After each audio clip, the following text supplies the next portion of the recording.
നമ്മൾ മക്കയിലെ ജബലുന്നൂറിലാണ് വന്നിട്ടുള്ളത്. ജബലുന്നൂറിൻ്റെ ചരിത്രം നമുക്കെല്ലാവർക്കും അറിയാം. പ്രകാശത്തിൻ്റെ പർവ്വതം എന്ന പേരിലാണ് ഇത് അറിയപ്പെടുന്നത്.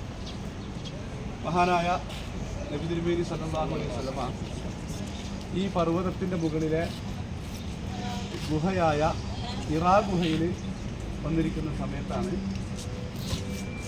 പ്രവാചകനായി നബി സല്ലല്ലാഹു അലൈഹി വസല്ലമയെ അള്ളാഹു തിരഞ്ഞെടുക്കുകയും അങ്ങനെ ആദ്യത്തെ വിശുദ്ധ ഖുർആനിൻ്റെ വചനമായ സൂറത്തുൽ അലഖിൻ്റെ ആദ്യത്തെ 5 വചനങ്ങൾ ഇറങ്ങിയത്.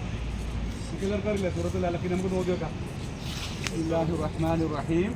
ഇഖ്റ ബിസ്മി റബ്ബിക്കൽ ലദീ ഖലഖ് ഖലഖൽ ഇൻസാന മിൻ അലഖ് ഇഖ്റ റബ്ബുക്കൽ അക്രം അല്ലദീ അല്ലമ ബിൽ ഖലം അല്ലമൽ ഇൻസാന മാ ലം യഅലം. വായിക്കുക എന്ന് തുടങ്ങുകയാണ്. ഇഖ്റ എന്ന് പറഞ്ഞാൽ ഈ വായിക്കുക, അതായത് ഈ പ്രപഞ്ച സൃഷ്ടാവായ അല്ലാഹുവിനെ കുറിച്ച് അവൻ്റെ ആയത്തുകളിലൂടെ അവൻ്റെ ദൃഷ്ടാന്തങ്ങളിലൂടെ ആ റബ്ബിനെ മനസ്സിലാക്കുക എന്നതാണ് അതിൻ്റെ താല്പര്യം.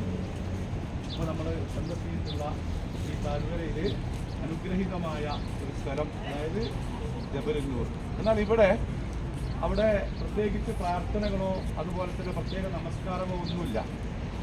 ഒരു ചരിത്ര സ്ഥലം, വിശുദ്ധ ഖുർആൻ ഇറങ്ങിയ ഒരു ചരിത്ര സ്ഥലം, ഇറങ്ങി തുടങ്ങിയ ഒരു ചരിത്ര സ്ഥലം എന്നല്ലാതെ മറ്റൊരു പ്രത്യേകത ഈ പർവ്വതത്തിനോ അതിനകത്തുള്ള ഗുഹക്കോ ഇല്ല എന്ന് നമ്മൾ മനസ്സിലാക്കുക.